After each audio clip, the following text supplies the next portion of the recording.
Hello and welcome everyone to the Power Talks 2008. I'm Gregory Berg, the Director of the Power Plants, and it's my pleasure to welcome you all here.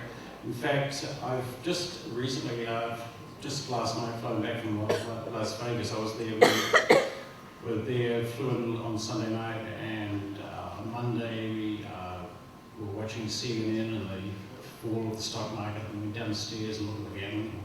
What a surreal experience. But I came back especially to welcome you and to welcome the speakers for this weekend of Power Talks. And I also came back not least to be with my dear old friend Tom Sokolowski, but unfortunately he cannot be here tonight. He flew off to Chicago yesterday afternoon to be with his sick mother, and our thoughts definitely go out to Tom at this time. But I have to say thanks very much to Douglas Fogle, who basically agreed to step in at 24 hours notice. Douglas, of course, being the Curator of Contemporary Art at the Carnegie Museum of Art, also in Pittsburgh.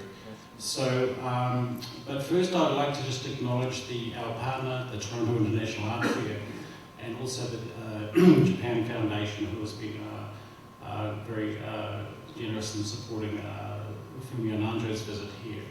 And also to acknowledge the team at the Power Plant, headed up by Senior Curator Helen Reckett and her able Assistant Curator John Davies, who have really put this program together.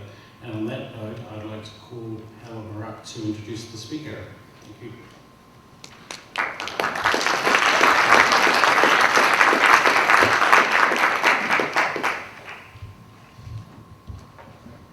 I'd like to reiterate Greg's thanks to Douglas.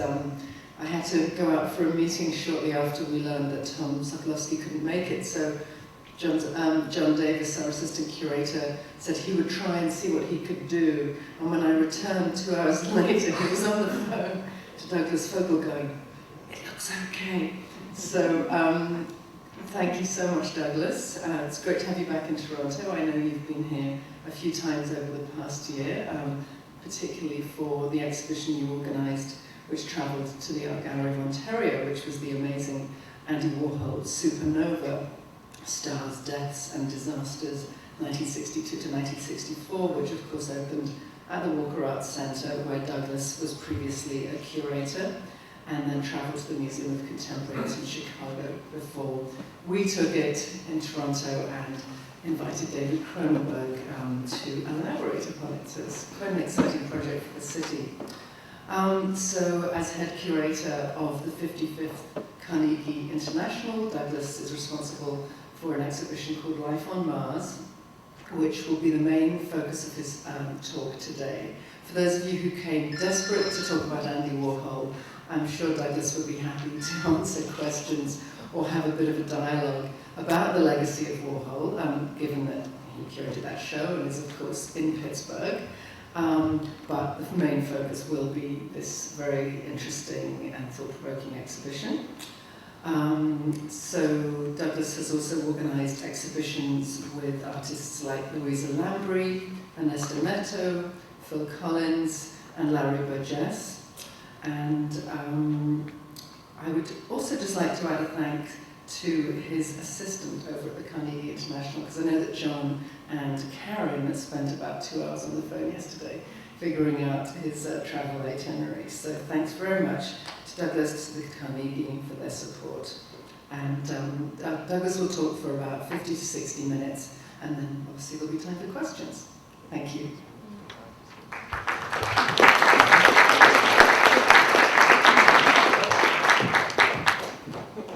Questions if I don't fall off the dais. So, thanks for coming. Yes, Andy Warhol Supernova was here, and I will answer any Warhol questions later.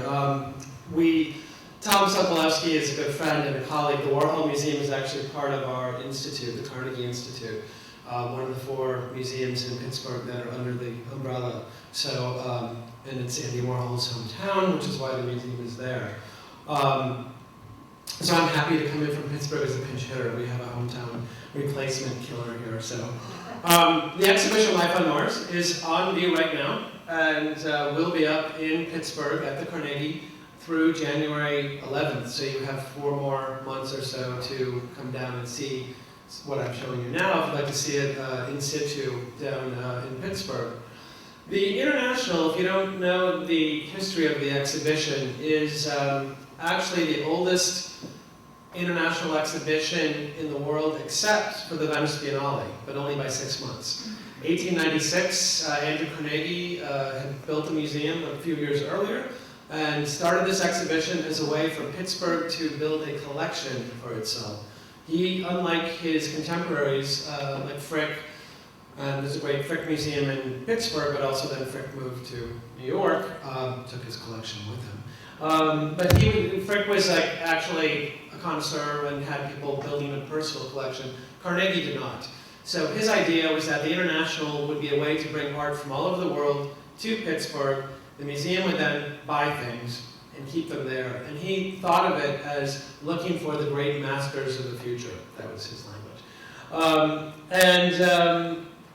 He, the idea of the great master of the future, or the old masters of the future, it's a little belies the fact that actually in 1896 it was a contemporary art show, although the word was never used, which is kind of amazing to think. And there are things in our collection which came from these exhibitions, amazing things over the years, and things you're not quite sure how they ended up in the show in the first place. Because like any big international exhibition, 40 years from now, who knows, So I was lucky enough, after working at the Walker Art Center for many years, to be invited to come and become the Curator of Contemporary Art at the Carnegie, and that position has with it the icing on the cake, which is to curate the International.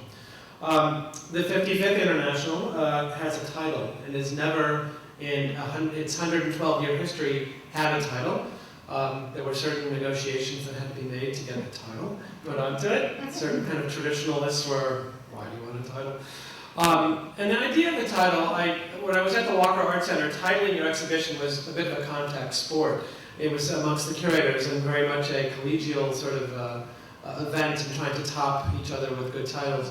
But the whole point of that is that I do believe that when you have a good title for an exhibition, that the exhibition begins before you walk in the door. And instead of just saying the 55th International after the 54th and having that blazoned all over the buses and billboards and whatnot, I thought something more poetic, something more evocative would be the way to go. This is actually a title from a song by David Bowie, the rock musician, from the early 70s.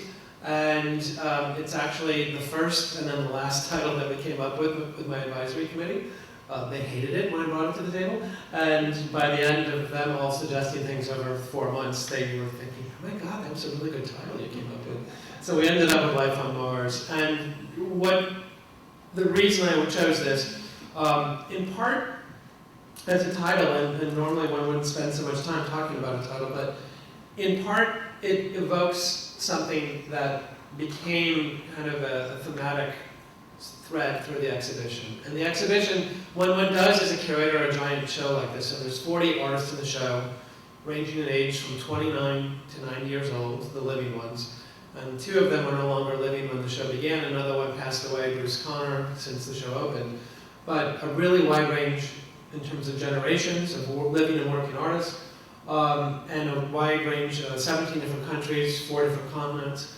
And for me, to have a title that talked about, the song itself speaks about a world spinning out of control, a personal world, a social world, and David Bowie longingly asks, well, is there life on Mars? Is there another place we can go to? Is there another place we can get away from this? And for me, that became an interesting existential question, but also a utopian question, a very hopeful question. And it really started to convey ideas of other worlds.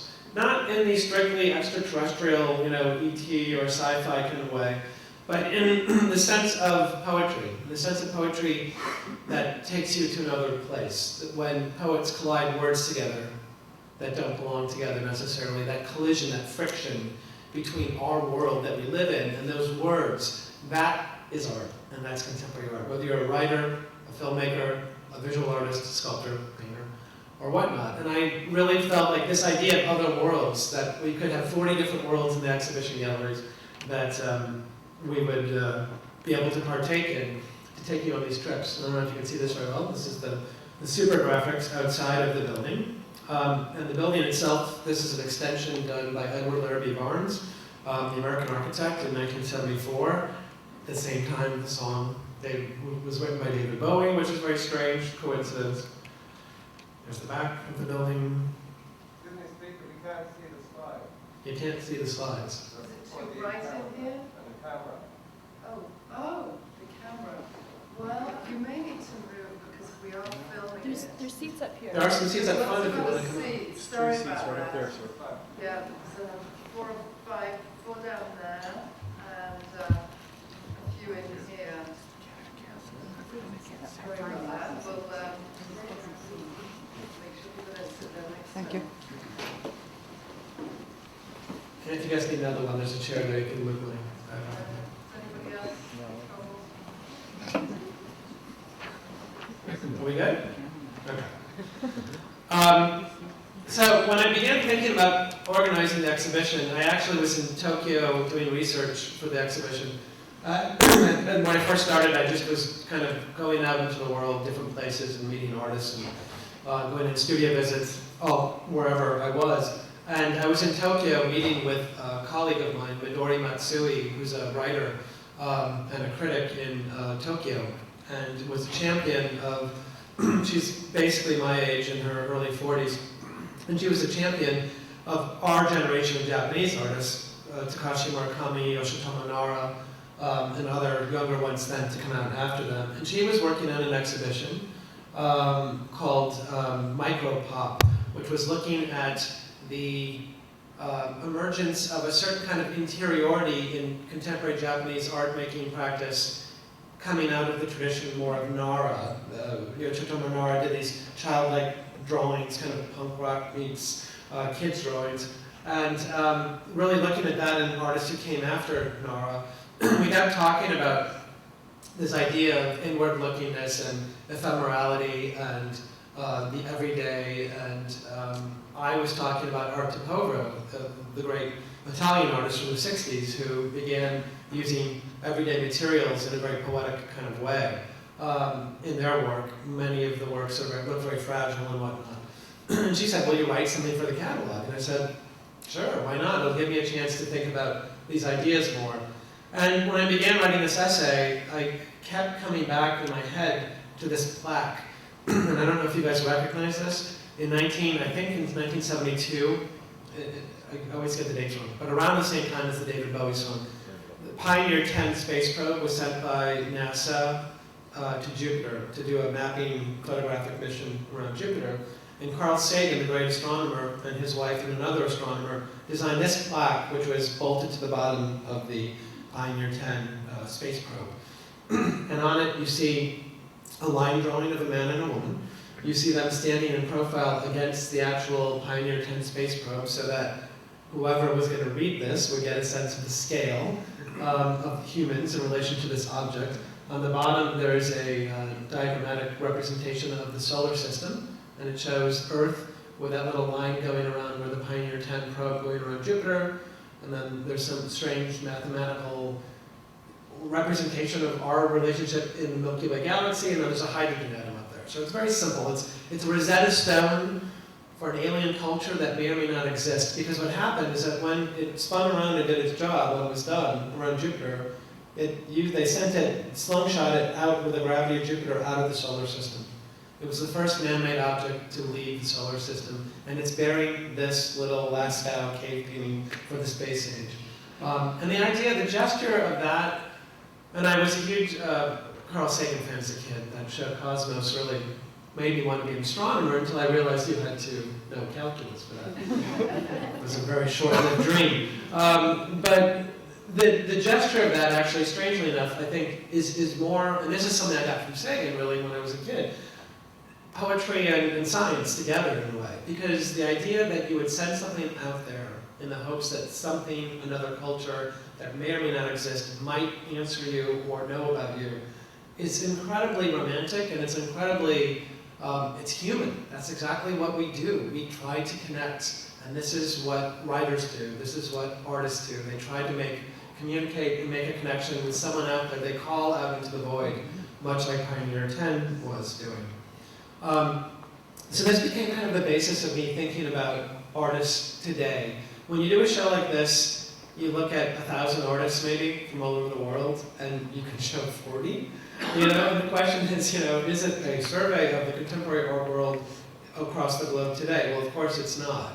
The Venice Biennale sometimes has up to 200 artists in the show.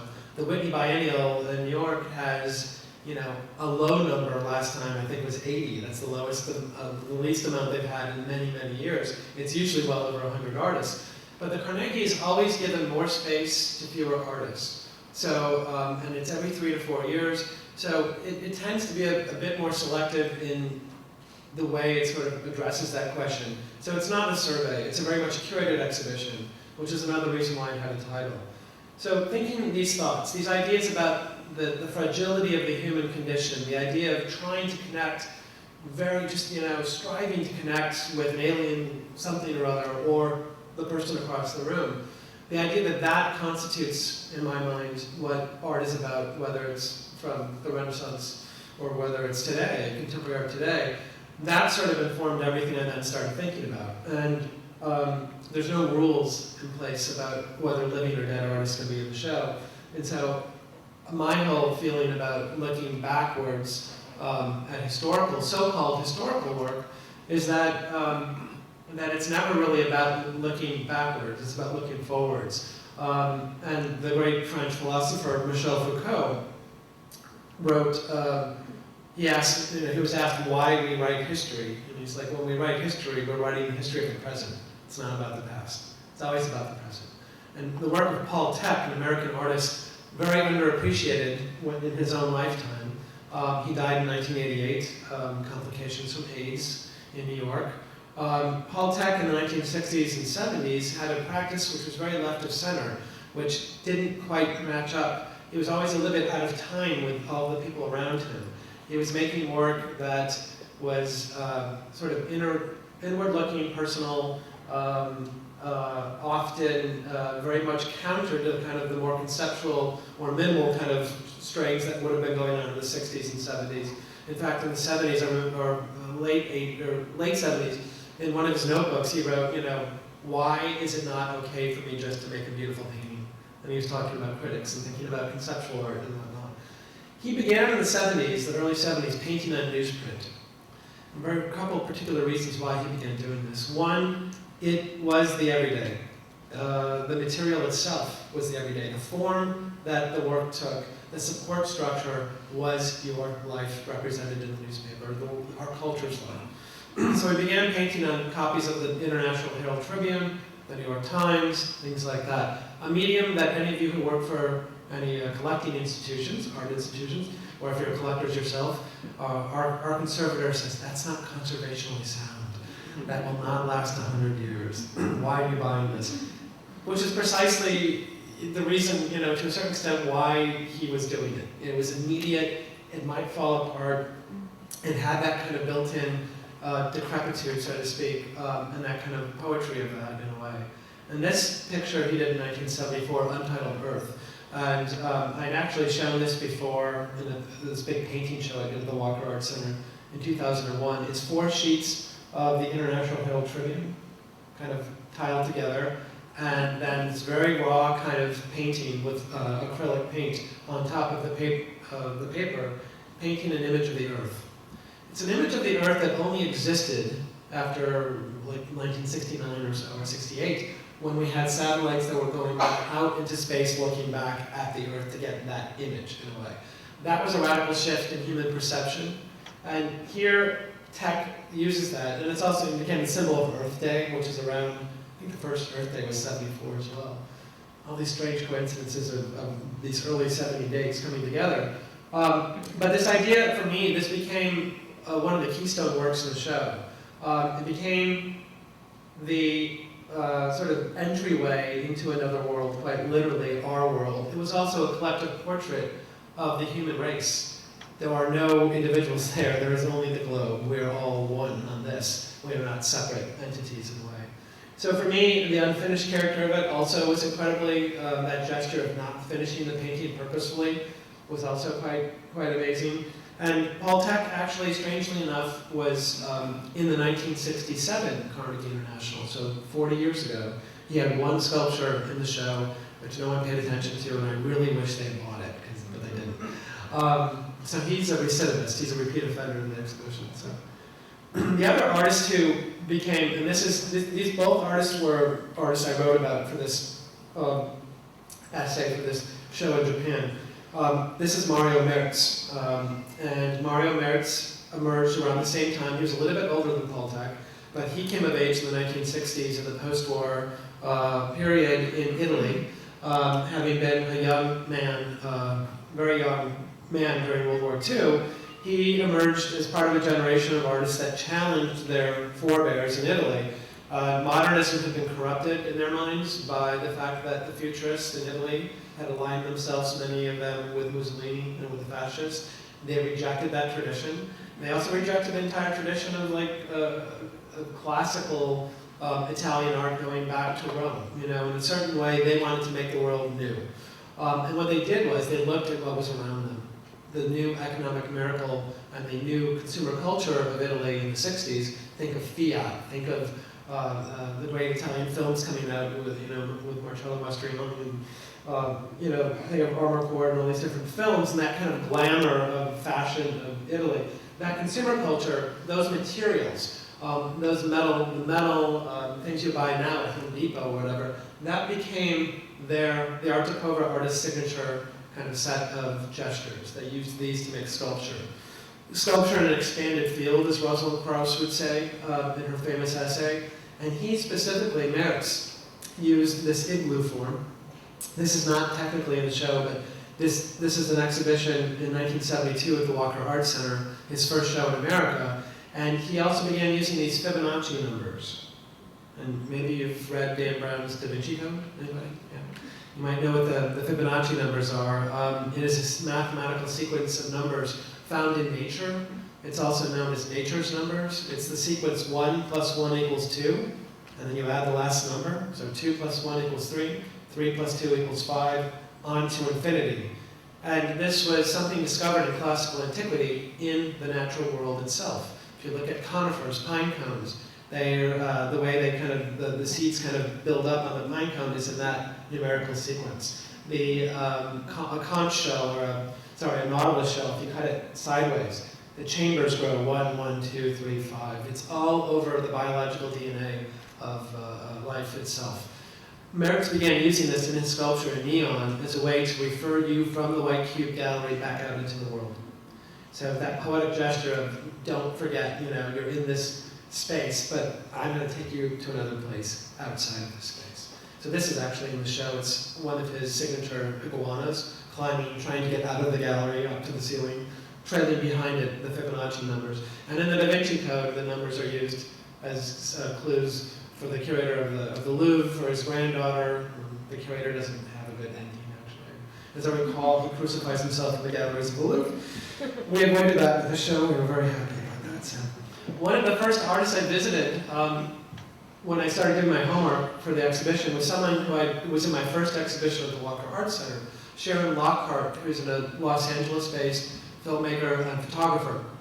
And Sharon's work comes out of a tradition in filmmaking going back to the 60s, which is very present in the contemporary scene here in Canada, as well as in the States, of structural filmmaking.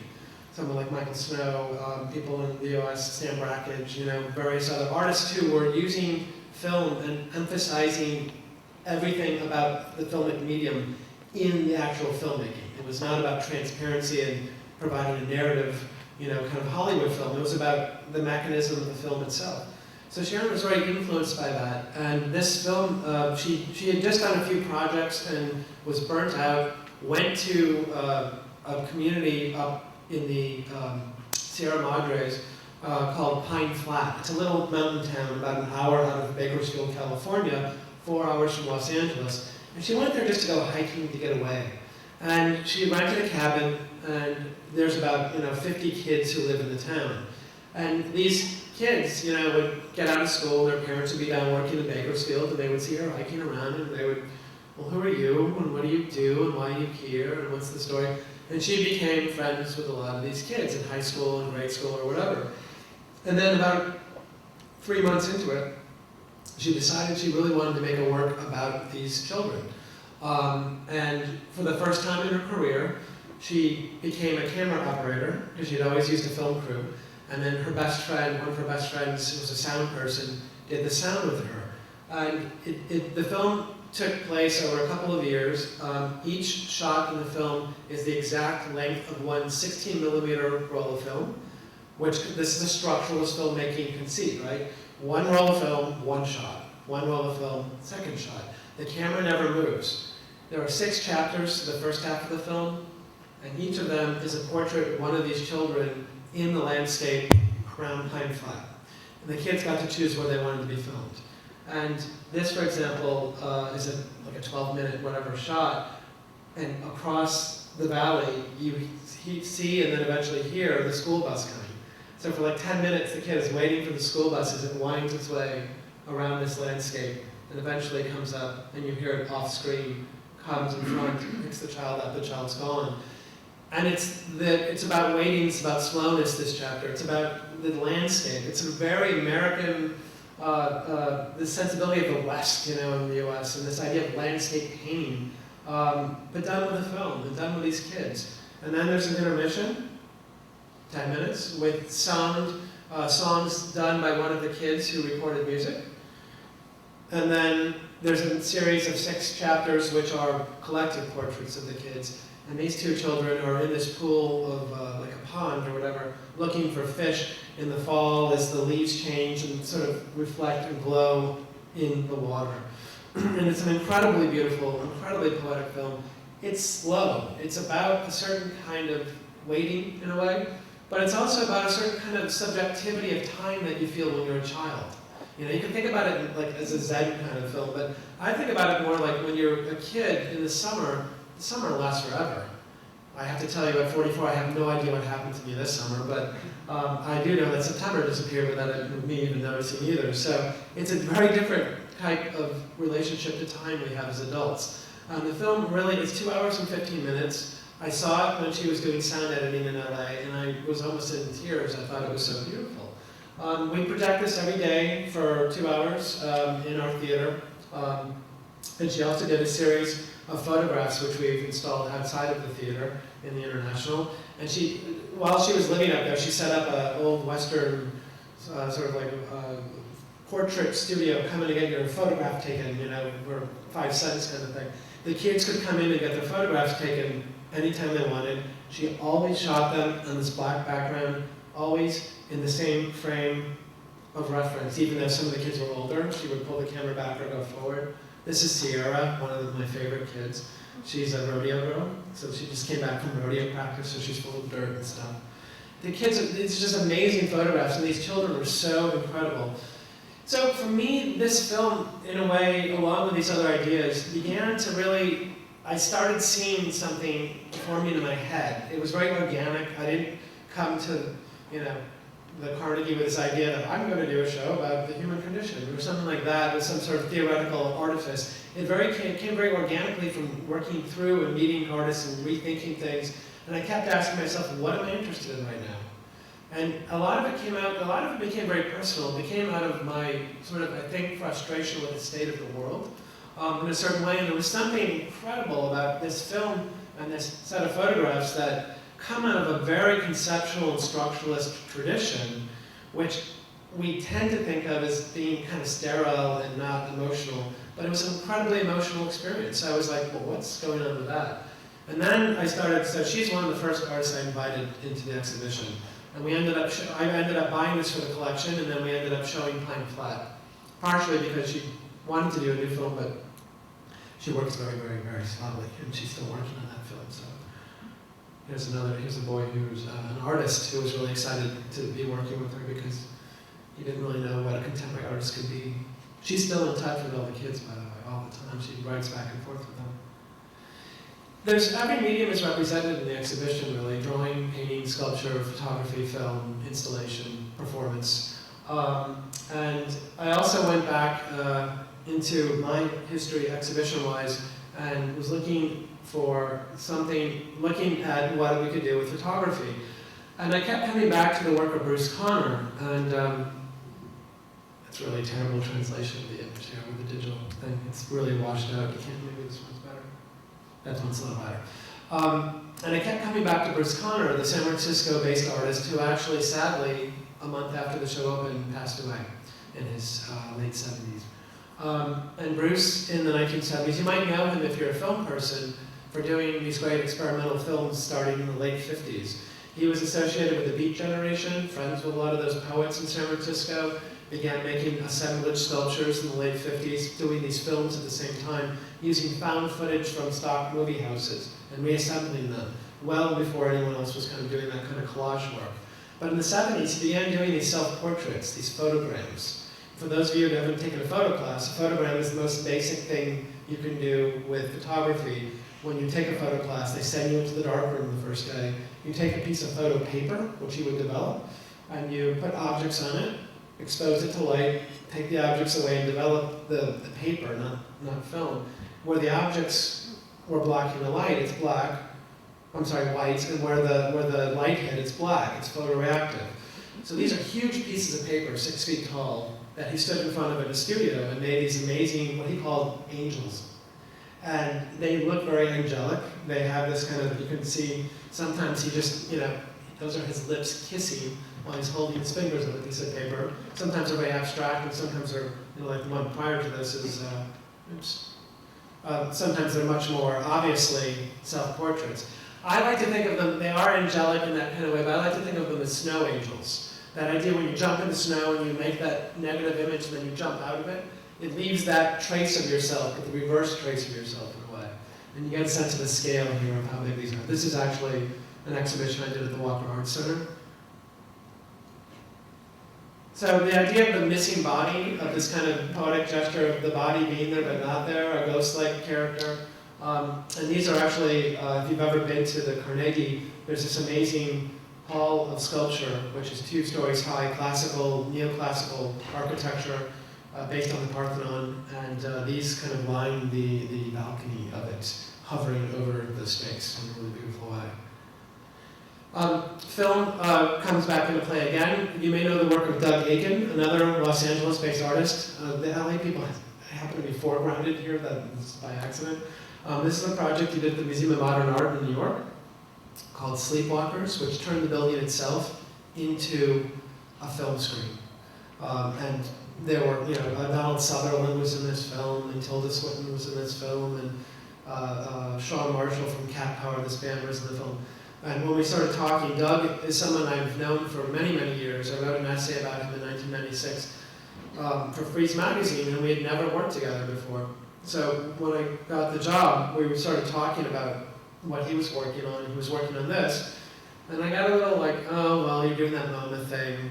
You're not going to have time. And he goes, well, let's think about it. And in the end, he did something amazing, which is he turned the building, our building, also into a cinema screen in a very different way, a more modest way, but I think a really beautiful way. And he did a film, he made a new film called Migration. And Migration was shot in and around Pittsburgh in old motel rooms, kind of down and out motels around the city, sort of post-industrial areas where things didn't look so good. But then he had built a soundstage in LA, his crew, replicating these motel rooms. And he worked with an animal agency for Hollywood films in Los Angeles, and basically hired animals to come and inhabit these motel rooms. The idea, and they're all North American, native North American animals. So an owl, you see here, the owl's being very mischievous, tearing apart a pillow. The owl's my favorite. Peacocks, white peacocks. A horse, watching a horse on television, like a moral world, like kind of thing. This is an outside scene where they were setting up a shot for the pool because I think the beaver runs into the pool. I can't remember. Sorry. So this amazing project, which was done faster than he's done anything before. It's a 15-minute film that every sundown comes on until 2 in the morning. It is a non-narrative, non-linear narrative, so it's not like a story's being told. But the different animals get close-ups, and then they cut back to the motel rooms, to the landscape around Pittsburgh. And it was just, there were no people there. Much like Bruce Conner, who's disappeared himself in those photographs. There's this another ghostly presence, which is the animals become us, in a way. We are the animals.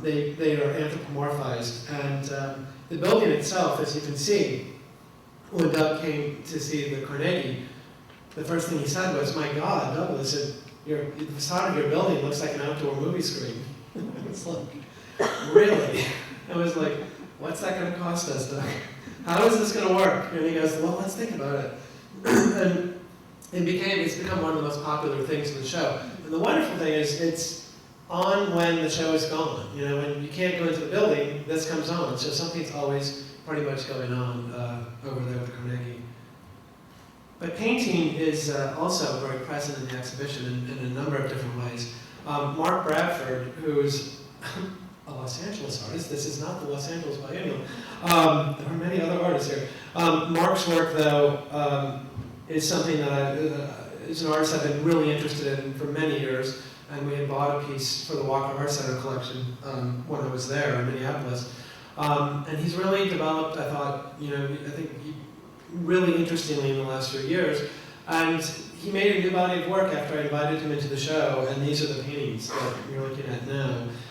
Mark takes his work from, builds his work up physically, the picture plane, by going around LA and ripping down posters that have been wheat pasted onto billboards, or not billboards, but construction fences down at pedestrian level. And then the next night, for a band or for a movie, the next night someone goes and a whole other crew comes and puts 30 new ones up, right?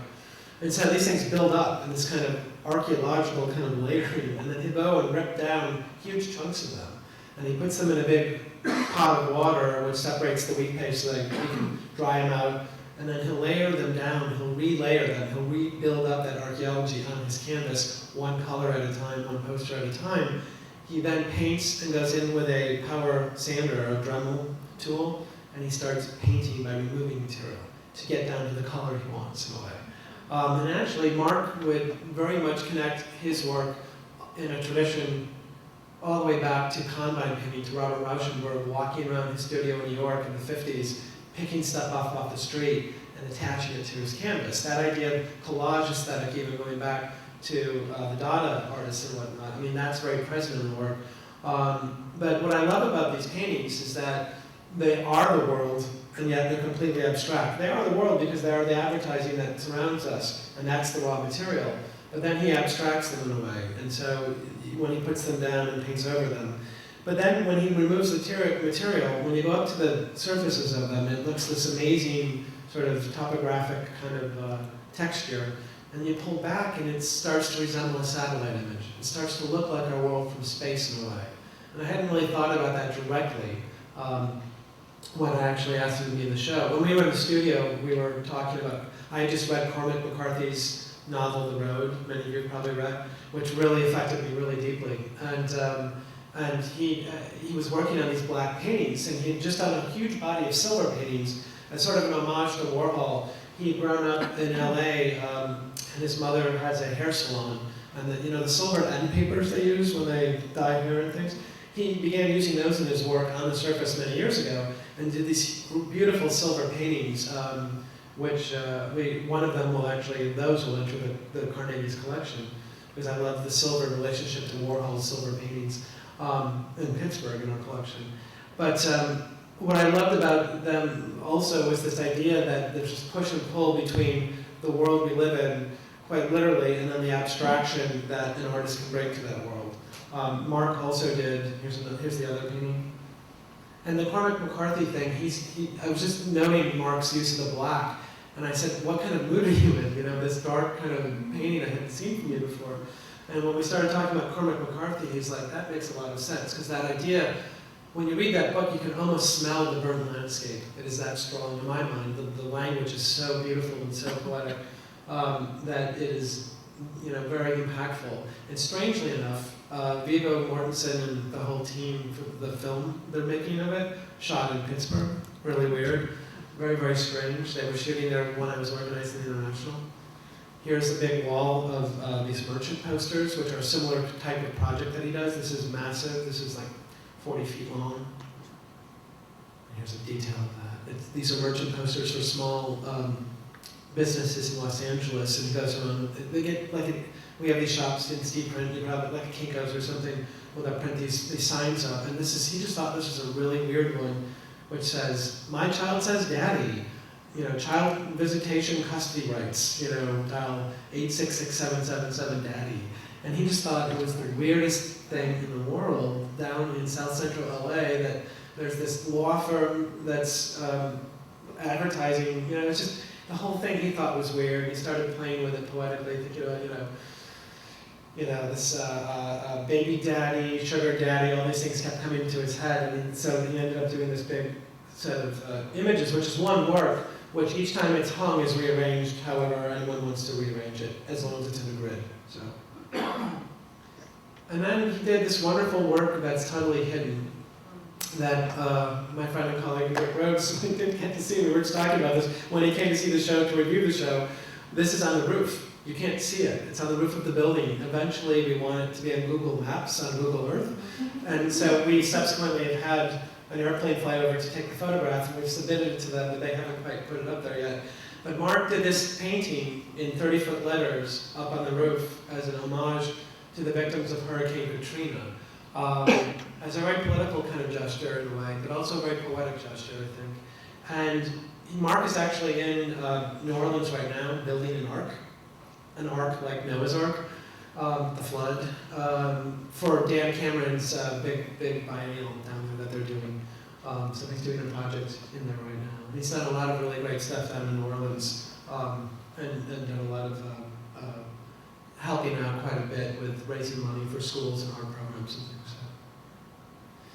Via Selmans, Latvian by birth, and New York, pretty much raised in California or lived in California and New York her entire life. A painter of intimate, incredible, this picture is about 80,000 times bigger than the actual image, which is this big. And they don't represent well at all digitally. What they are is they're about 30 inches, 25 by 30 inch paintings, which are incredibly intense night skyscapes, basically, of the stars. They are incredibly obsessive. Each little dot of a star was painted, paint-thinned, sand, painted, paint-thinned, sand, for months on end. She would take 7 months to make one of these paintings. And so she would build up, in a very different way than Mark would, Mark Bradford, she would build up these canvases with paint, just one layer after the other, but they're, creating this amazing depth with complete flatness. And as she would say, well, Douglas, they're not really the night sky, it's just paint. And then she'd say, but isn't it a beautiful night sky? Yeah. And I would say, which is it? And she goes, well, the stars are falling in on this one, they're going out on that one. This one was really trouble, I couldn't finish that one. And she said, I eventually had to stop making them. I had to stop making them. I'm becoming too obsessed with them. And over about 15 years, she made about 20 of them, along with other work. But she had never been in a Carnegie International, and she's 70 years old, a very young and spry 7 years old. Hard to keep up with her, actually. And so I asked her if she would be interested in showing in the exhibition, because she had never been in the show. And we talked about the night sky paintings, which are very difficult to get, to borrow, from other museums. And we got 10 of them, I think 10. We made this incredible room of these, and I don't have an installation here, sadly. Here's another one, which is more of a gray one. But this idea of the French philosopher Gaston Bachelard wrote this really beautiful book called The Poetics of Space. And in it he's talking about the ocean and other spaces, and talks about intimate immensity, which is a bit of a paradox. How can something immense be intimate at the same time?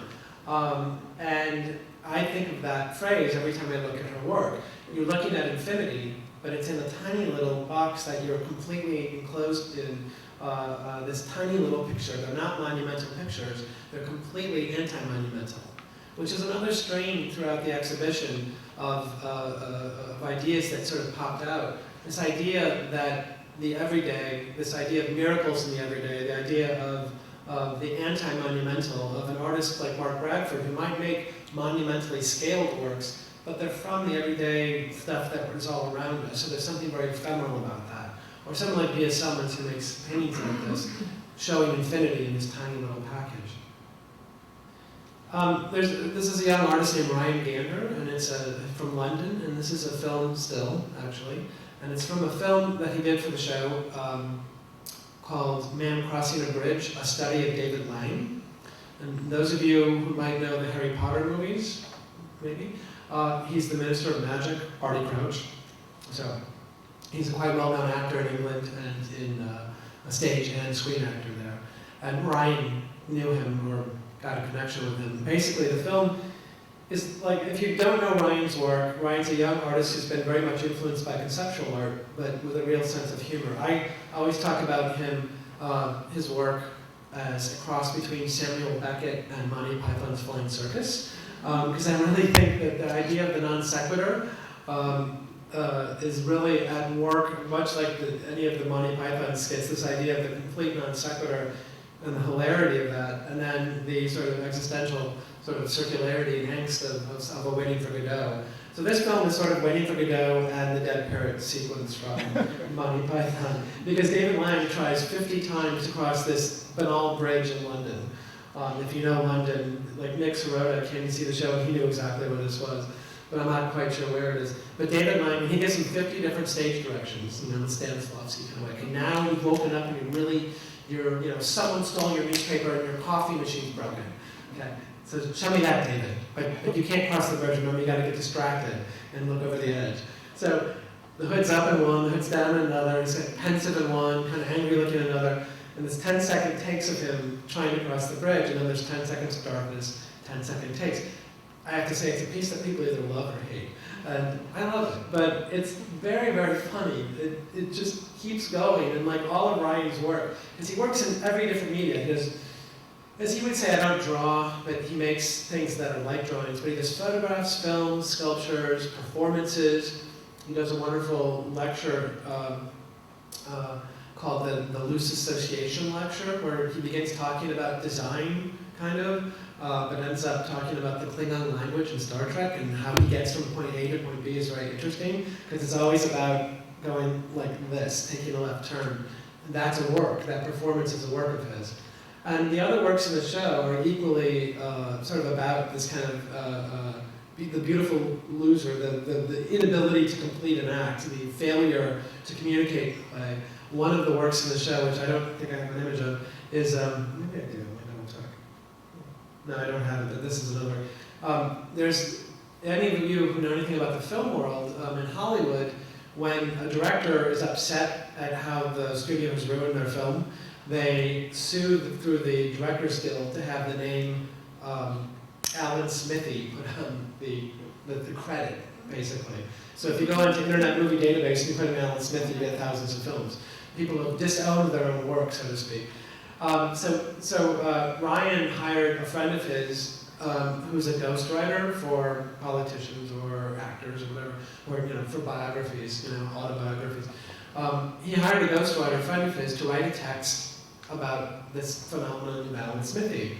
He then came to our gallery, taped it up to the wall, and then had the painting guys come in and plaster the wall and not paint it or sand it or anything. So there's this big gray, gloppy, plastered wall with a label next to it, and it says, this is the work, blah, blah, blah. And so it's about erasure, it's about a failure, it's about this idea of taking your name off of something in a way. And then this work is 40 glass crystal balls, which inside of them has been laser etched. It's very hard to see, but there's a laser etch of a piece of paper, drawing paper, blank, that was dropped from his studio table before he could draw on it and fell to the floor. But of course, it's Ryan, so he set up this whole elaborate contraption where they would press the button and it would fall, they would take the picture and try to see it. Because he was asked to be in a drawing show. He doesn't make drawings. So he couldn't figure out what to do. And that idea of not being able to draw, not being able to complete the act in a way that an artist is basically supposed to be able to do, supposed to be able to became a work in a sense. And what it is then, how it translated, is that each of these little crystal balls has a representative little rubber ball, a tiny one. He puts them all in his lap. He's in a wheelchair, so he'll put them all in his lap in a sort of a bag and throw them up in the gallery, the little ones, and let them roll around, and he'll move his wheelchair around so he can get through and whatnot. And then everywhere they land, after he's done that, you put one crystal ball in its place. So that's how it happens, and each time it's different. And in some installations he's done, it's been 100 of them all over, but with 40 artists, we had to start, we kept negotiating. I'm like, 30, he's like 50, and I'm like, 35, and he's like 45. In the end, we decided one for every artist in the show, which we thought was quite a really nice gesture. So, another artist from the UK, from Glasgow actually, is Richard Wright, and he's another one of the artists I invited quite early in the exhibition. And there's a lot more to talk about. I'm going to talk about a few, like maybe 2 or 3 more artists, and I'm going to flip through some images, and I'll let you guys ask questions because I don't want to keep you too long. But Richard's work is really important in the idea of the exhibition. If you don't know the work, I don't know if he's shown in Toronto before. He's actually born in north of England, but has lived in Glasgow since he was a teenager, basically. Part of that whole Glasgow scene that submerged in the 1990s. He's good friends with Douglas Gordon, Martin Boyce, all those artists. And there's a certain kind of, he paints basically and draws. But what you're looking at here is very hard to tell, but if you look at this is a kind of a close-up image. Let me see if there's a better one here. And what he does, he paints with gouache onto the ceiling wall of a building. He finds, by hand, not with a stencil, not with an equation. It's not a silhouette drawing with an equation where anybody who's trained can do it. It's Richard. It's medieval, it's old school, whatever you want to call it, it's him. And what I like to think of him as a medieval manuscript illuminator. If you think about the discourse of medieval manuscripts, the copies of the great copies of the Bible and whatnot, Book of Days, things like that, there's always these marginal sort of images going on, which are counter-narrative to the actual story of the Bible, sometimes actually very counter-narrative, but there's little drawings and things that the scribes who would do these would draw into that. And Richard is kind of a modern version of that in a way, but with architecture. He finds these strange little moments in buildings, architectural moments where a ceiling hits a wall or a window hits a corner, something a little idiosyncratic in the architecture. And he colonizes them, he tattoos them in a way. And here you see at the Carnegie, this very strange kind of, we have a series of galleries we call the Sawtooth Galleries because they're kind of jagged. And that back wall there is at an angle going into this window.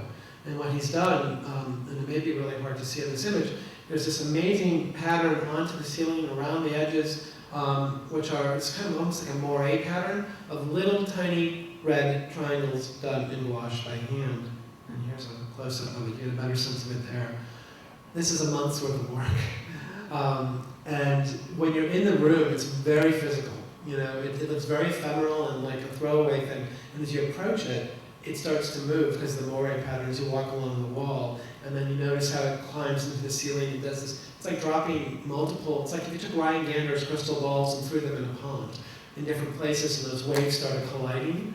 That's what happens here in this amazing way. And like all of Richard's work, in this format, at the end of the exhibition on January 12th, we'll go in there with a big bucket of white paint, and it will be a ghost in the gallery. It'll be under a layer of white paint for the rest of eternity, but it will have been there, and it will still technically be there. The gouache will be underneath. But Richard, these things are the most site-specific of site-specific. And the gesture of that idea that something could live and then die, an artwork could live in the gallery, and he was delighted the show was going to be on view for 9 months. He says it's the longest he's ever had a piece on view. Because he usually works for a month or something, and then the show's on view for 4 weeks, and he said that's not a good balance. But really, for me, the fragility of the work, the kind of integrity of the work that he wants it erased at the end, really spoke to this idea that I was thinking about, this idea of the human condition, the touch of the hand, The idea that what makes us really human is that ability, it's hands, opposable thumbs, but also when you're a child, you pick up a paint in your finger and you make that first mark. There's something about that in Richard's work that is really super present, and that really fit exactly with what I was thinking about for the show. Okay, 2 more artists, and this is very hard to see as well. The other really significant trip I took, sort of poetic and sort of philosophically interesting moment, when I was doing my research, was halfway through the research for the show. I visited Korea. I was in Asia for a few weeks. And I went to Seoul with 2 of my former colleagues who are friends of mine, who knew Seoul very well. And they wanted to go see this artist who had done a project in Incheon, which is the other big, huge city right next to Seoul. They've both grown into each other now, so it's sort of one big megalopolis. But to get to this place we were going was an hour-and-a-half train ride. It was like a really fast train. And I'm like, we're still in the city? What is going on? So we took this trip to go see Haegyu Yang in this industrial sector of Incheon, where she had done a project, which was only on view for a few weeks. We went and met her at this little working man's bar, like a coffee shop where you could get a beer or a coffee. People were there smoking cigarettes on their breaks from work. And we sat down and she gave us the key. And we went, she told us the directions of where to go. We went to this back alley in this industrial area and walked through this gate into the back of like a warehouse area. And there was this amazing, decrepit, falling apart house back there that she had colonized with origami forms and light strings, like Christmas lights, but also just light bulbs from Home Depot kind of a thing. But in this incredible house that was falling apart, it was like a sculpture in itself. And then let me see if I don't have more images, that's the only one. This is actually where we were. And I was so taken with it. I thought this idea of going out somewhere like this, that you had to make this journey. You met the artist, you went and saw this piece, and you sat with it. And she even built this little tower out of plywood that you would then go out into the courtyard, have a bottle of water, and go sit and be quiet and think in the middle of the city. But there was something incredibly interesting about this artist, and I almost immediately invited her to be in the exhibition that she had never shown in America before at this point in time. And this is an installation she did at the Walker Art Center, actually. Her gallery-based work is slightly different, but has some of the main similar kind of components. She, I think, like many of the artists in the show who are sculptors, I think of her very much like I think of a concrete poet, a poet who slams words together, maybe even graphically on a page, to produce a kind of friction and a kind of meaning with the world that we live in. And her language is lights, industrial available lights, a Formica table, also these Venetian blinds, which you get a better sense of there, that she uses architecturally. And then this is the piece, God, it's so dark. This is the piece that she did for us, which uses these blinds, and those are these special kind of theatrical lights, very computerized theater lights that do have patterns in them, and you can make them do all sorts of things. So when you're in this room with these blinds, which are all, she thinks of them as dancers in a choreography. If you think about modern dance kind of notation for choreographers and the way they notate how moves should be made, the lights then sort of activate these different moments with these blinds, all handmade but industrially available materials. And it was just, this is a piece that we commissioned. We commissioned 6 or 7 brand new works where we just gave artists money and said, go make something, kind of thing. Which is a great thing about doing an exhibition like this. Even though 50% of the work in the show is brand new, not all of it Mark Bradford made new paintings, I didn't give him money to do it. But Haegyu couldn't have done this, this is how she works. But there's something really that throws itself back to the light and space artists from the 60s, but also looks forward to something very, very different that she's been developing, this language, and the electrical cord, which you can maybe barely see hanging down, is kind of like drawing in space for her as well. So this has been incredibly popular, especially kids. I've had parents in there laying on the ground for like 20 minutes with their kids watching the light show kind of dance around in here. And here's a little close-up of how you can sort of move through the blinds. I'm going to fast forward to the end. Actually, I don't know how many slides are in here. I can go quickly. sorry. This is Maria Lasvig, who's the oldest living working artist in the show. She's 90 years old, made 4 brand new paintings for the show. She's from Vienna. It's a self-portrait. That's her space with Rosemary Trokel and Daniel Guzman from Mexico City. This is a Rosemary Trokel sculpture. As is that. These are ceramic couches based on sort of 50s designs. And that's a Rosemary Trokel mirror sculpture. Melting, sort of a Disney-esque melting kind of mirror that the Wicked Witch might look into. Mark Monders from Holland, Thomas Schutte from Germany. I will point out that these are his zombie sculptures, which are taken apart pieces of his old Grosser Geister, big ghost sculptures, which he made, these big Michelin men looking kind of polished silver things. And I will say one thing about the zombie is that the idea of zombies predates Night of the Living Dead, certainly, but that was filmed in Pittsburgh in 1968 by George Romero, and figures very prominently in my essay for the catalog for the show. I don't know how to get to the end of this. I just want to get to the Thomas Hirschhorn. This is Barry Mcgee, Rivane Neuenschwander from Brazil, Rika Noguchi from Tokyo. These are done with a pinhole camera. They're images of the sun done with a pinhole camera. Ranjani Shettar from Bangalore, India. These are little wax beads made into this beautiful network. Hand is really present here. Her hand made each one of these and attached each one. It's a gorgeous installation. And it changes. There's light coming in from a natural light from a window over there, and it really changes and breathes during the day. You get a better sense of it there. Paul Sietsema from LA, who did a new film. Matthew Monahan, a sculptor, young American sculptor.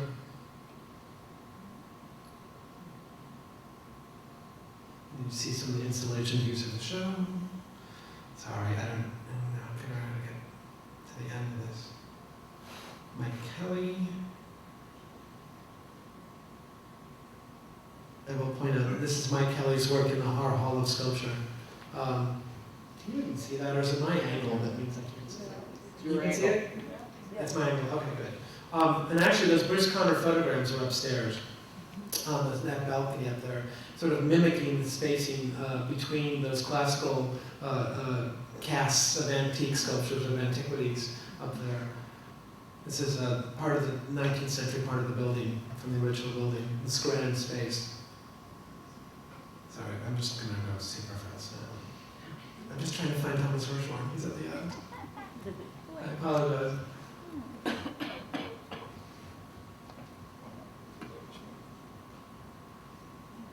Lord, too many images. There we go. Okay, sorry. Okay.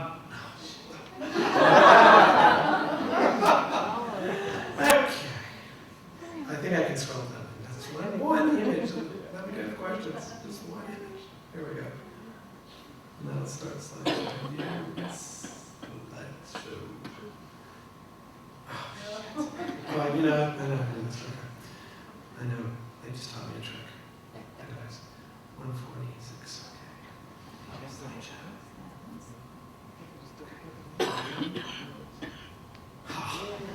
I love that.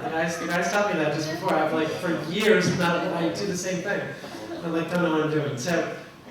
Anyways, the other artist that I speak about in my essay as being one of the kind of core moments in the exhibition, although all the artists in the show are equally important in my mind, is Thomas Hirschhorn, the Swiss artist who began in the 1990s redefining kind of sculptural practice by using what the arte povera, the poor art artists in Italy would have called, poor materials. He calls these materials, which are tape, tinfoil, cardboard, he calls them democratic materials, which I think is very interesting, very, very interesting. And as Thomas would say, Douglas, I'm not a political artist. I make my work politically, And what he means by that is something really interesting. The form the work takes, these materials that are in your home right now, are readily available. They are not made to last for the ages. They are something that He doesn't, when you buy a piece for your collection, you can retape it, you can redo it, you can get new tinfoil, you can, you know, they're constantly replenishable in that way because they are ephemeral materials that will, in their own materiality, fall apart, and he expects that. He did a piece a few years ago in New York for a gallery show at Barbara Gladstone Gallery called Caveman Man, which turned the entire 2,100 square foot gallery into a series of caves, like the caves of Lascaux, where the great cave paintings are, right? The first human artwork documented 15,000 years ago, which actually you can't go into anymore because the human breath was actually eroding them because of the CO2 and whatnot. So they made Lascaux 2, they made a representation of it next door, which actually Thomas thinks is pretty great. So he made his own Lascaux in a way, called Caveman Man, and it's in our galleries. It is 2,100 square feet. It's huge. It's bigger than this room, significantly. Not significantly, but I don't know how big this room is. But it's quite. It would usually be at least this much space or more. But a series of like 5 or 6 caves that you walk into and you are immersed in them.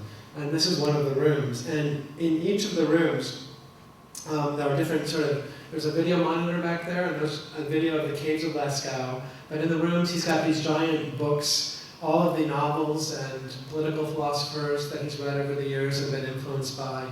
Anyone from Thomas Paine to Hannah Arendt to Martin Luther King to Karl Marx, but then also a novelist like Michael Balzer or a short story writer like Raymond Carver. All of these people somehow represented the ideas sculpturally in their books inside of this installation. One room has a series of clocks with different names of cities from all over the world. All the clocks are set to the same time. We are all in the same time zone in his mind. There's another room which is sort of a teenage boys' room, you know, who's got rock posters and whatnot on. And then the final room you go into, when you climb all the way back, and it's quite precipitous. You gotta go over and climb, and we've so far, you know, knocking on wood, no one's fallen down. Some of the work has fallen down. But the last room you get to in the installation has these mannequins. And above them is a graffiti, this phrase, "one man equals one man." And it's the universal equivalence of humanity. It is an equation that ostensibly is ethics. One person should never equal, you should always treat one person the same as another person. And so when Thomas says he's not political, I always say to him, but you're social. You have a social sort of connectivity kind of in the work. And he's like, yes, but I'm not a didactic artist, I'm not political.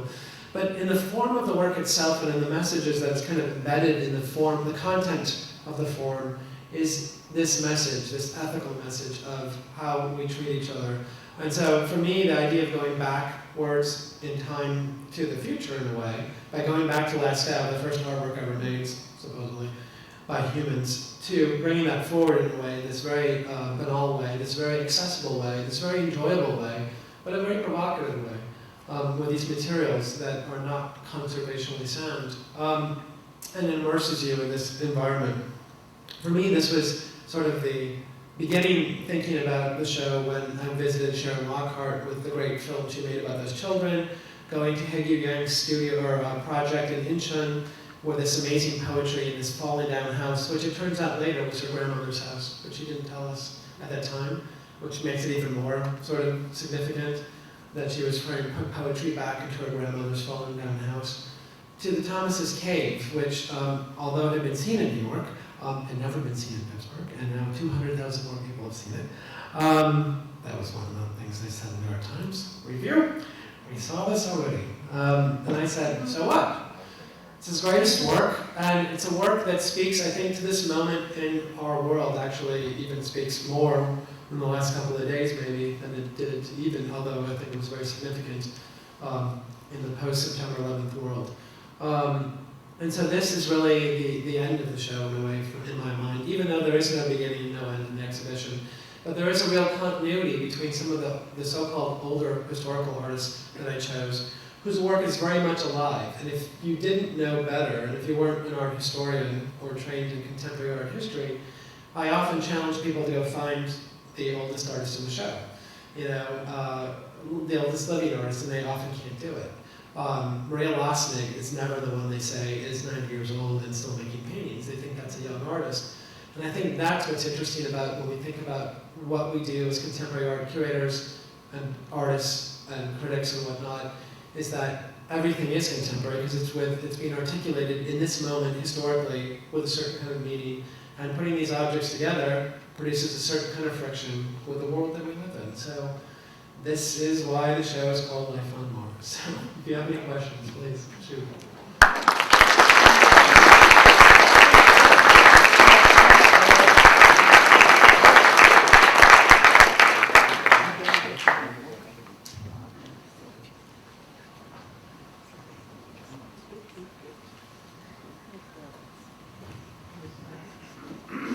When you began your talk, I liked the idea you mentioned of Merritt's using the Fibonacci sequence in his work to refer the viewer to the outside world.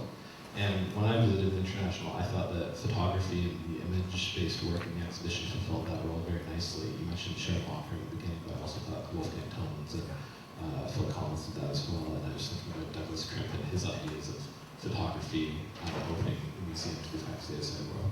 I thought that was very effective. But my question is, I mean, other exhibitions of this scale and scope negotiate this relationship to the outside world through sight? Like if you think of the Berlin Biennial, for example, I think that's... Sorry, can you speak a little slower? I was going to say that other exhibitions of this scale and scope negotiate like a relationship to the outside world by way of sight. Like if you think of the Berlin Biennial, where the scenario is shaped by virtue of the sites which the work is exhibited. Oh, site, S-I-T-E, site. Yes, and I was just wondering what the challenges of working in museum space were, and also maybe as a follow-up, like how you were able to respond to previous manifestations or previous editions of the International by working in the same space.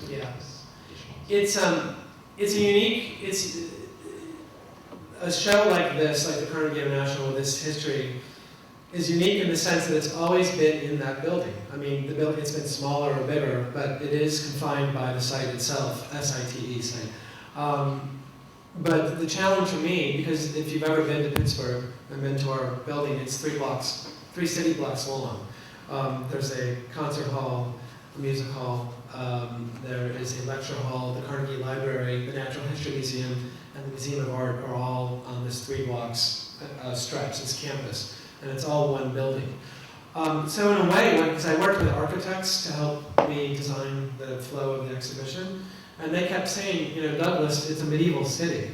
You know, you have all these different kinds of moments. And one of the artists, for example, in the show, Barry Mcgee, whose image was at the very beginning, and I can show you. But his work, he began making work on the street when he was young. He was that is number 5. As a graffiti artist, actually. And when he came to look for a space to do an installation, because he does gallery-based work now, did I just skip over it? No, I did. Yeah. Midway. Oh, it's further up. Okay.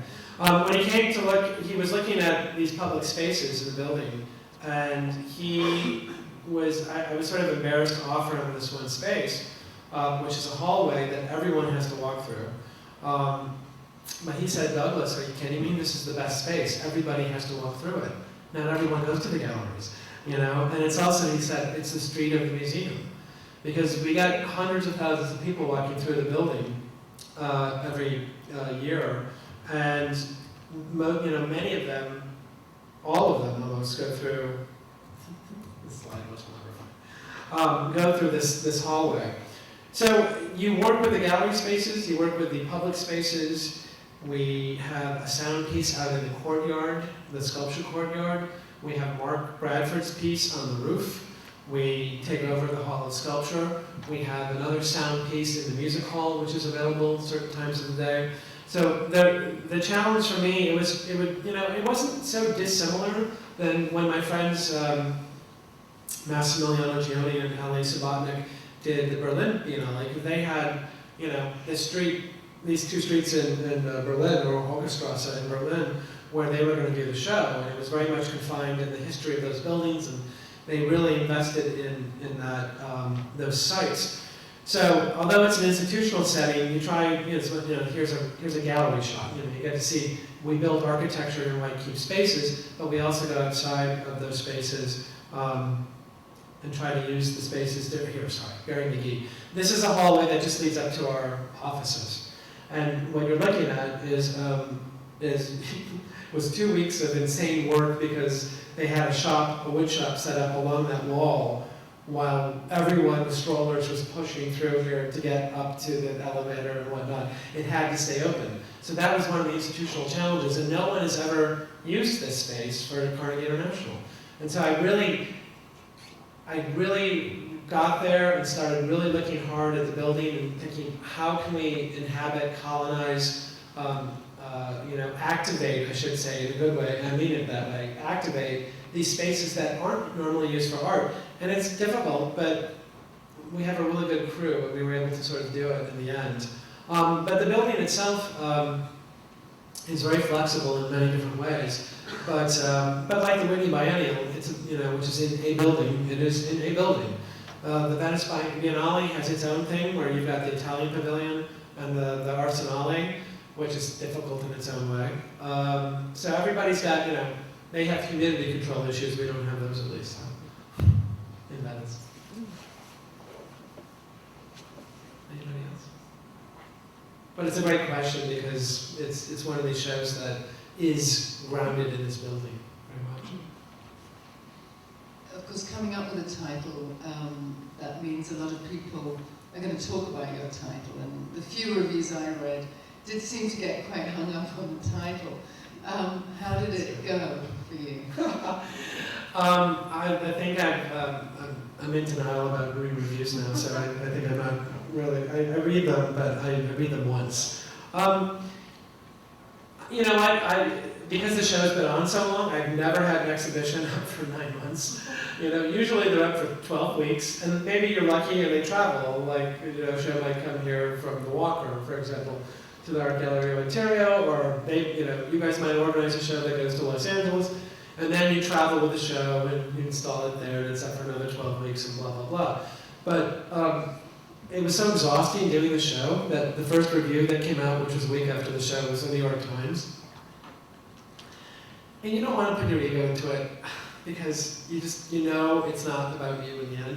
But I've known Roberta Smith for a very long time, and I just knew she was smiling too much when she was walking the galleries. And I was just like, what's it going to be? And I thought, actually, it was not really a fair review, but I let it go. And you just kind of move on. But the great thing is I was so exhausted, and all these reviews were coming in, and I'm like, whatever. But everybody who's seen the show, everyone who's seen the show that I care about, from the public in Pittsburgh to collectors from Germany who are friends, to my colleagues, have really enjoyed it. And maybe they haven't liked everything, and my God, there's 40 artists. I can totally understand that. But that's the response that I've really gotten, that I've really loved. We've also had record attendance. We are now at 4 months into the show. The previous exhibitions have been 6 months, and we are now already at a record number for people who have attended it since 1990 or something, at 4 months rather than 6, and we have 4 more months. So we're doing well on that front. There's this whole question that was asked, you ask yourself when you do a show like this in Pittsburgh, because unlike the Venice Biennale, unlike Berlin Biennale, you are not an independent contractor who maybe has an apartment for a month in Berlin, but you're flying back and forth or whatever, right? I live in Pittsburgh. I pay taxes in Pittsburgh. I'm a property owner in Pittsburgh. I live there, and that community, 300,000 plus people or whatever will see the show from Pittsburgh and the region. 3,000 friends and international people or whatever, maybe 5,000, I don't know. We'll see it from the rest of the world, and you have to think about, are you doing it for the New York critics? Or are you doing it for yourself and for Pittsburgh, and for that? And of course, I don't want to do a show that says, screw you, you New York critics, or as Sarah Palin would say, you liberal East Coast elites. I'm sorry.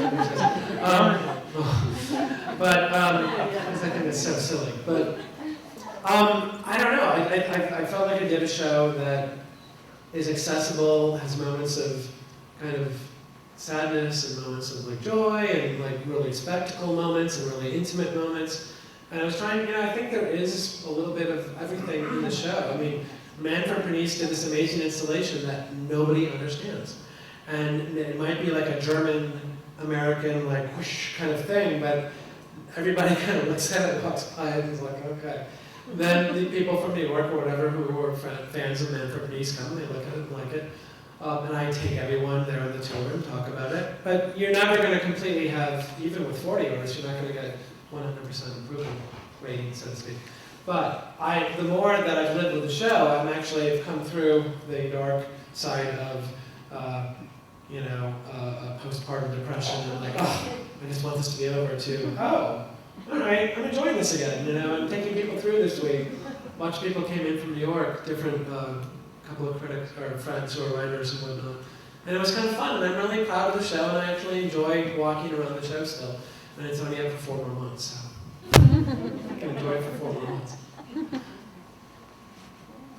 Anybody else? And you can ask a question about Warhol now if you'd like to. There's been the right amount of questions about this.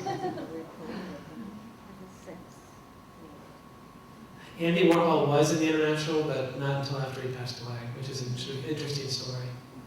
And they put him in, Mark Francis and Lynn Cook put him in the 91 International a few years after he passed away, but I don't think before that, I'm pretty sure he had not been there. And Andy Warhol took the Saturday morning kids art classes at the Carnegie Museum of Art. He went to Carnegie Tech and then went into advertising, artwork, art direction in New York, and was in a lot of denial about his growing up in Pittsburgh.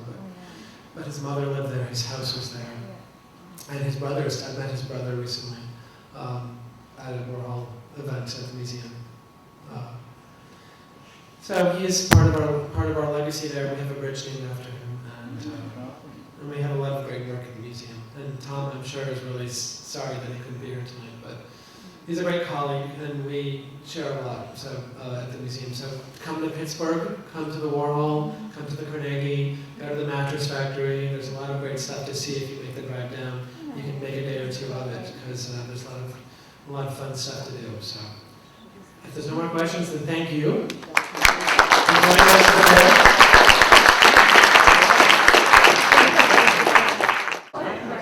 Hello and welcome everyone to the Power Talks 2008. I'm Gregory Berg, the Director of the Power Funds, and it's my pleasure to welcome you all here. In fact, I've just recently, just last night, flown back from Las Vegas. I was there, we were there, flew in on Sunday night, and on Monday we were watching CNN and the fall of the stock market, and went downstairs and looked at the gambling halls. What a surreal experience. But I came back especially to welcome you and to welcome the speakers for this weekend of Power Talks. And I also came back not least to be with my dear old friend Tom Sokolowski, but unfortunately he cannot be here tonight. He flew off to Chicago yesterday afternoon to be with his sick mother, and our thoughts definitely go out to Tom at this time. But I have to say thanks very much to Douglas Fogle, who basically agreed to step in at 24 hours notice. Douglas, of course, being the Curator of Contemporary Art at the Carnegie Museum of Art, also in Pittsburgh. So, but first I'd like to just acknowledge our partner, the Toronto International Art Fair, and also the Japan Foundation, who has been very generous in supporting Fumio Nanjo's visit here. And also to acknowledge the team at the Power Fund, headed up by Senior Curator Helen Reckitt and her able Assistant Curator John Davies, who have really put this program together. And on that note, I'd like to call Helen up to introduce the speaker. Thank you.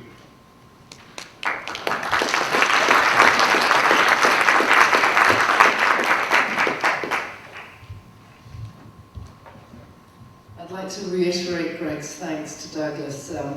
I had to go out for a meeting shortly after we learned that Tom Sokolowski couldn't make it, so John Davis, our assistant curator, said he would try and see what he could do. And when I returned 2 hours later, he was on the phone to Douglas Fogle going, "It looks okay." So Thank you so much, Douglas. It's great to have you back in Toronto. I know you've been here a few times over the past year, particularly for the exhibition you organised, which travelled to the Art Gallery of Ontario, which was the amazing Andy Warhol Supernova, Stars, Deaths and Disasters, 1962 to 1964, which of course opened at the Walker Arts Centre, where Douglas was previously a curator, and then travelled to the Museum of Contemporary Art in Chicago before we took it in Toronto and invited David Cronenberg to elaborate upon it. So it's quite an exciting project for the city. So as head curator of the 55th Carnegie International, Douglas is responsible for an exhibition called Life on Mars, which will be the main focus of his talk today. For those of you who came desperate to talk about Andy Warhol, I'm sure Douglas would be happy to answer questions or have a bit of a dialogue about the legacy of Warhol, given that he curated that show and is of course in Pittsburgh.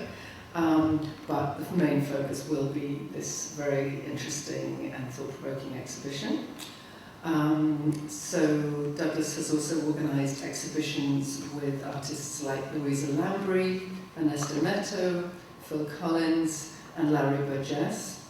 And I would also just like to add a thank to his assistant over at the Carnegie International, because I know that John and Karen spent about 2 hours on the phone yesterday figuring out his travel itinerary. So thanks very much to Douglas, to the Carnegie for their support. And Douglas will talk for about 50 to 60 minutes, and then obviously there'll be time for questions. Thank you.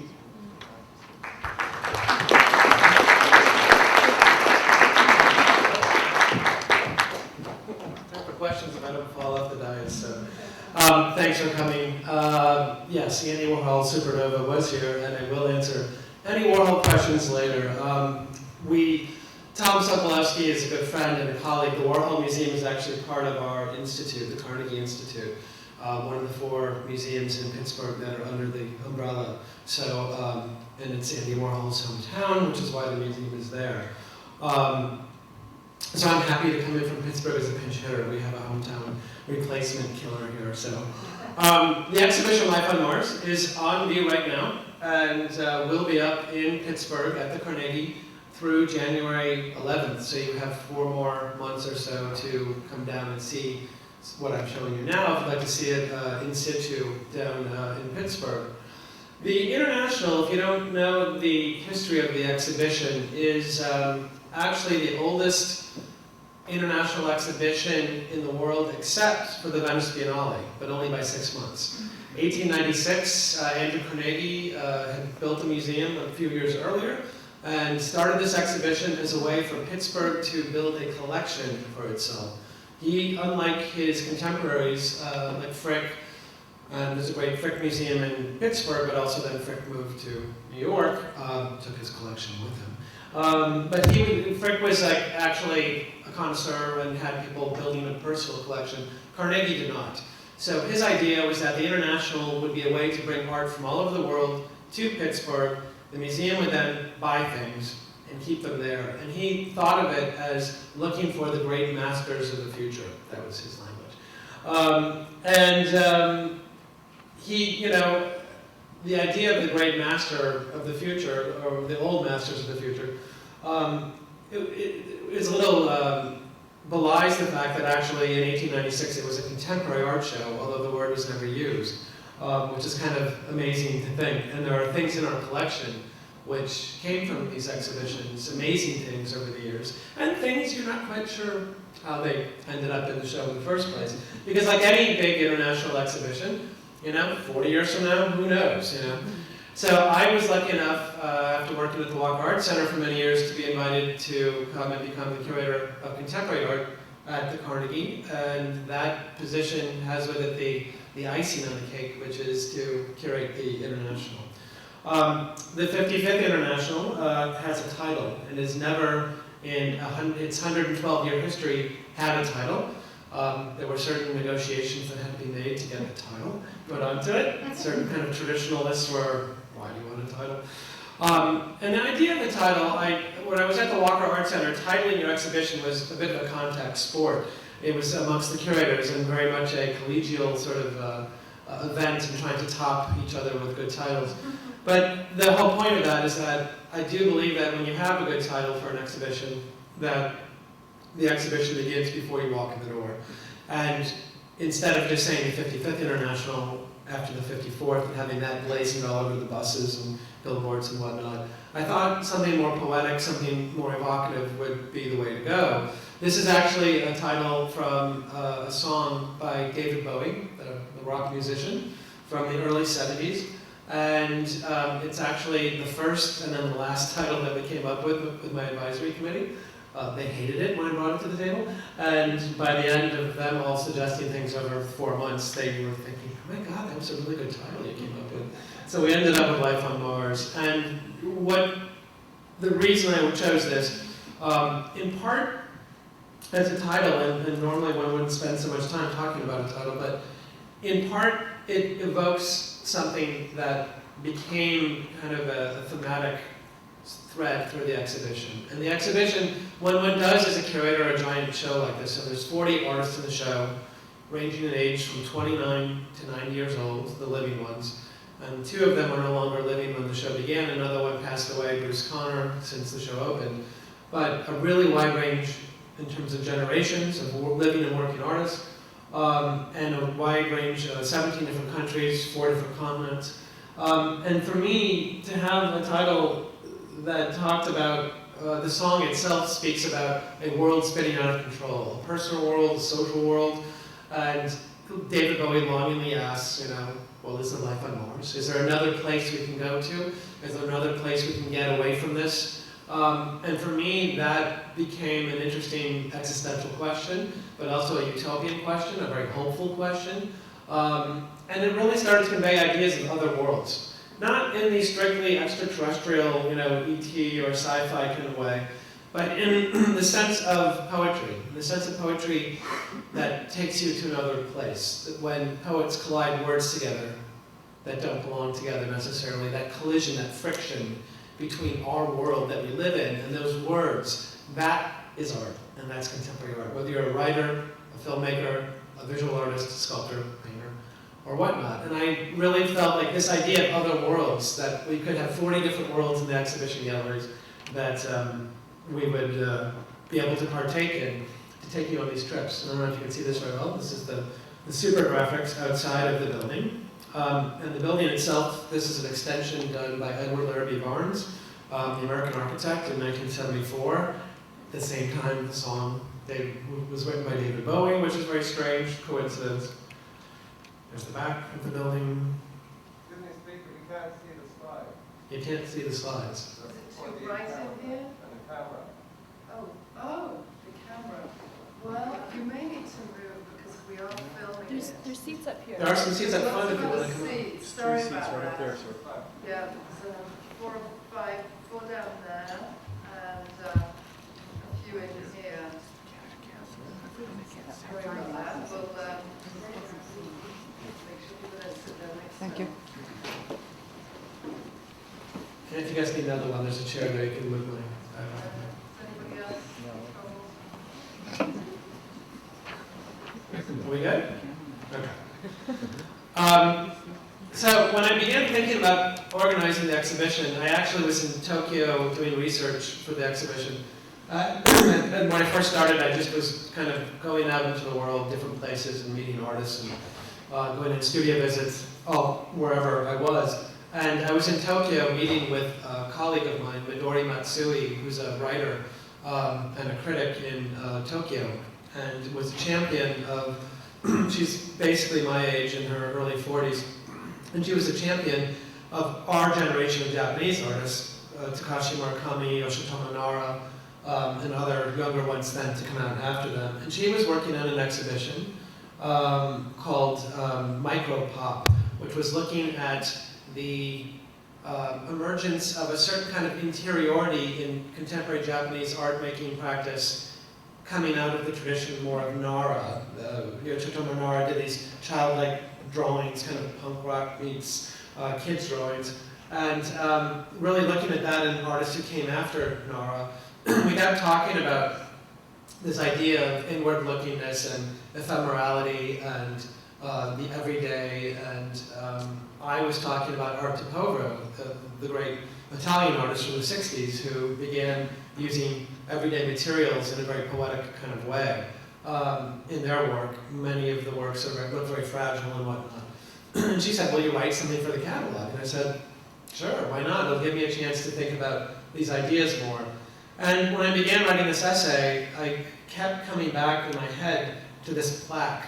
And I don't know if you guys recognize this. In 1972, I always get the dates wrong, but around the same time as the David Bowie song, the Pioneer 10 space probe was sent by NASA to Jupiter to do a mapping photographic mission around Jupiter. And Carl Sagan, the great astronomer, and his wife and another astronomer designed this plaque, which was bolted to the bottom of the Pioneer 10 space probe. And on it you see a line drawing of a man and a woman. You see them standing in profile against the actual Pioneer 10 space probe so that whoever was going to read this would get a sense of the scale of humans in relation to this object. On the bottom there is a diagrammatic representation of the solar system, and it shows Earth with that little line going around where the Pioneer 10 probe going around Jupiter, and then there's some strange mathematical representation of our relationship in the Milky Way galaxy, and then there's a hydrogen atom up there. So it's very simple. It's a Rosetta Stone for an alien culture that may or may not exist, because what happened is that when it spun around and did its job, when it was done around Jupiter, they sent it, slingshot it out with the gravity of Jupiter out of the solar system. It was the first man-made object to leave the solar system, and it's bearing this little Lascaux cave painting for the space age. And the idea, the gesture of that, and I was a huge Carl Sagan fan as a kid. That show Cosmos really made me want to be an astronomer until I realized you had to know calculus for that. It was a very short-lived dream. But the gesture of that, actually, strangely enough, I think is more, and this is something I got from Sagan really when I was a kid, poetry and science together in a way. Because the idea that you would send something out there in the hopes that something, another culture that may or may not exist, might answer you or know about you, is incredibly romantic, and it's incredibly, it's human. That's exactly what we do. We try to connect, and this is what writers do. This is what artists do. They try to communicate and make a connection with someone out there. They call out into the void, much like Pioneer 10 was doing. So this became kind of the basis of me thinking about artists today. When you do a show like this, you look at 1,000 artists maybe from all over the world, and you can show 40. You know, and the question is, you know, is it a survey of the contemporary art world across the globe today? Well, of course it's not. You know, the Venice Biennale sometimes has up to 200 artists in the show. The Whitney Biennial in New York has, you know, a low number last time, I think it was 80. That's the lowest, the least amount they've had in many, many years. It's usually well over 100 artists. But the Carnegie is always given more space to fewer artists. So, and it's every 3 to 4 years. So it tends to be a bit more selective in the way it sort of addresses that question. So it's not a survey, it's a very much curated exhibition, which is another reason why it had a title. So thinking these thoughts, these ideas about the fragility of the human condition, the idea of trying to connect, striving to connect with an alien something or other, or the person across the room. The idea that that constitutes, in my mind, what art is about, whether it's from the Renaissance or whether it's today, contemporary art today, that sort of informed everything I then started thinking about. And there's no rules in place about whether living or dead artists can be in the show.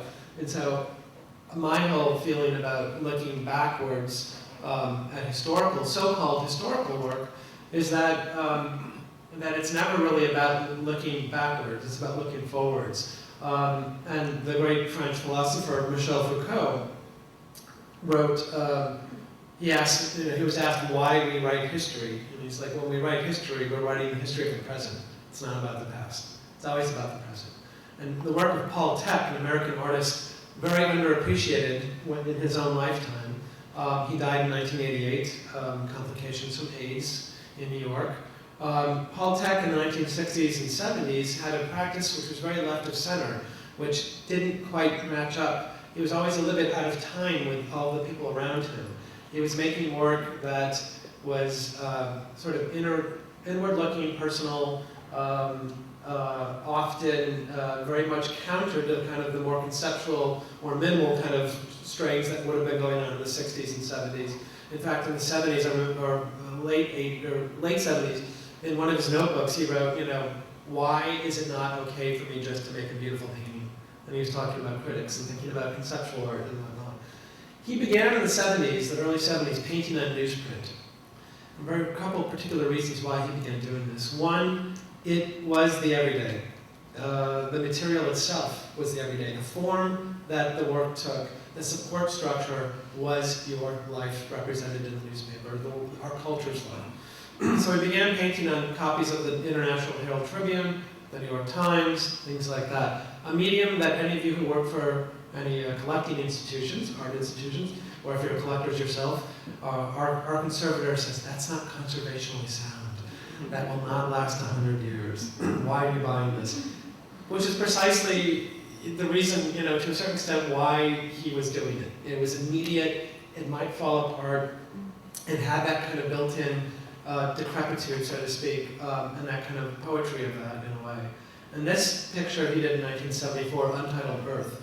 And I'd actually shown this before in this big painting show I did at the Walker Art Center in 2001. It's 4 sheets of the International Herald Tribune, kind of tiled together, and then this very raw kind of painting with acrylic paint on top of the paper, painting an image of the Earth.